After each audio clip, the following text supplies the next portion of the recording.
Hey, a little video on how to get the microphone going through a Tone Master Pro and why you would want to do that. This is Quest for Gear. Where have I been for 3 days? Hey, my neck doesn't work. I injured my neck, so I've been lying in bed for 3 days, just like Brian Wilson did, except that I don't buy cocaine $30,000 worth at a time, nor do I have anybody to bring me 3 steaks at a time like Brian Wilson did. But anyway, the Tone Master Pro will take a microphone.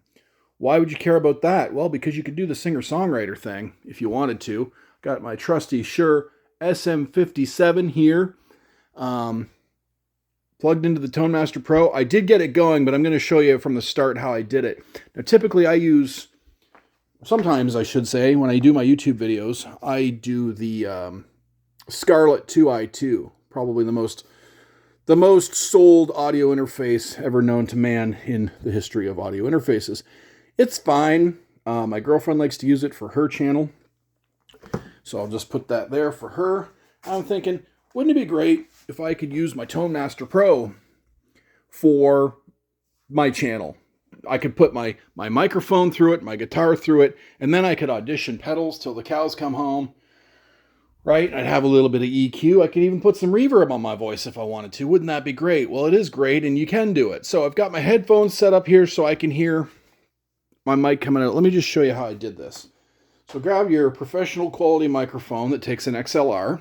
So this is a Shure SM57, which most folks can get a hold of for around, 119 Canadian.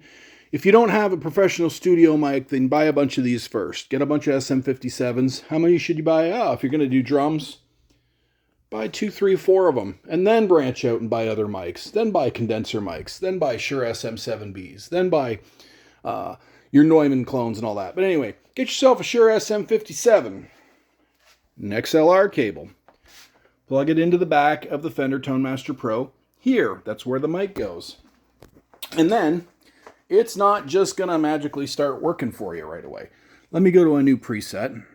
First thing I did was I went into the mixer. So, gear and, the I.O. Go to the I.O. and go to the mic gain. So the mic gain starts out at about +9, like that. For the SM57, I brought it right up to 36, okay? I found that was a good amount of mic gain for the Shure SM7. Some mics will need more. Some mics will need less. Now I'm going to go over to the mixer. And when I talk, I'm not talking directly into the mic right now, but it's picking me up now. Watch this. Now I'm talking right into the mic, and you can see what it's going to get. Now, what you want to do is do the loudest thing you're going to do, okay? So if I'm going to go, hip, hip, hooray, right? Hip, hip, hooray. Well, I am getting into that yellow. So I'm going to go back into the I.O., and I'm going to go into the mic input, and I'm going to bring that down a little bit, and then I'm going to go back, and I'm going to go, hip, hip, hooray, okay? And you can see that I'm not going to be in danger of clipping. So now, what we've done is we've set the input of the microphone to a proper gain, and we can see that it is coming across in the mixer. Now, what do? Well, let's grab ourselves a empty spot in the preset. Look how much freaking hair and dust I'm collecting. I do have a 1-hour video about dust. If anyone's concerned about the dust in my home amateur studio, I have a 1-hour video about dust you can watch. I seriously do. Just search dust under the Quest for Gear. It's an hour long, just about dust, where it comes from and what it is. All right, grab yourself a empty preset here, and I'm going to, how did I do this? I'm going to go to preset settings, and I'm going to grab a signal path type, okay?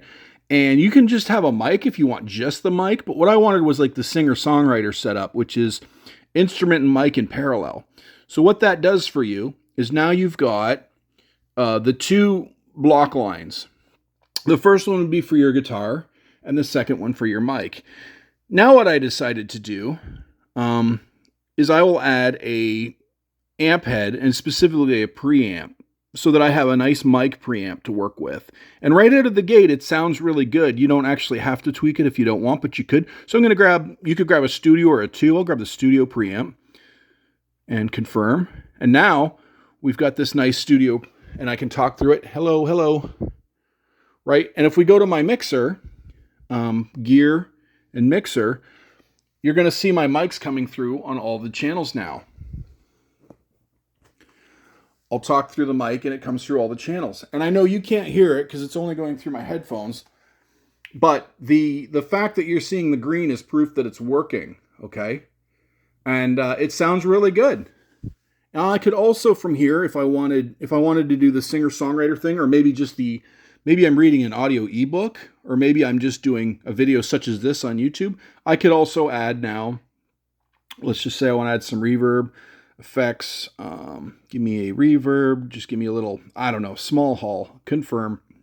And now I'm just going to hold my headphones up to my ear and go, hello, and I can hear that reverb in my headphones. So if you were doing the singer-songwriter cafe thing, whatever you've got coming out of your Tone Master Pro is going to go out to the PA, the house PA, or wherever you're broadcasting it out to. Now, you can also do amp level down here to vary this line versus this line. Say you were doing a guitar thing up here. So let's grab myself a combo amp. Let's grab something not too resource intensive. I know the 65 and the Twin have their own reverb in them and they're a little more intensive. Let's grab a Blues Junior. That's maybe a lighter amp. So now you're doing the singer-songwriter thing. You got a Blues Junior with your instrument plugged in the back. You've got the mic here. And you want to balance the two. What you could do is you can come down to amp level, which is here. So this one's at 34%, a preamp amp level. And say you want to be louder than your guitar, you put it up to 63%. And that's how you could balance this out. I'm going to go ahead and save this just as an empty, So now I have my singer-songwriter set up, right? Got my microphone and potentially my guitar going through the Fender Tone Master Pro. And this could be applied to, like I said, you're in a cafe doing the singer-songwriter thing through your board, or, you don't have a Focusrite Scarlett 2i2 interface, You don't have one of these. These are great, by the way, but I mean, let's be honest. For me, the Tone Master Pro obsoletes that. Why would I use that now when I've got this with all the effects and stuff built into it, right? It totally obsoletes a 2-channel audio interface, because that's the other thing you can do with the Phone Master Pro. It's not the Phone Master Pro, it's the Fender Tone Master Pro, is you can USB out the back into, say, your Mac computer. I got an Apollo rocking here, but I could take that out of the mix and put the Fender Tone Master Pro into my Mac and let it be my audio interface instead, right? So, the more I dig into the Fender Tone Master Pro, I know I've talked bad about it in that some of the amps sound fake to me, and I stand by that. Not all of the amps sound great to me. Some of you guys have given me some suggestions on how to make them sound better, and I've been doing that. I'm still not really sold on keeping this one. This is my third one. They're easy to buy used. They're easy to sell used, so you can get them easy. You can get rid of them easy. It's no real heartbreak. I don't lose a lot of money when I flip them. So this is my third one.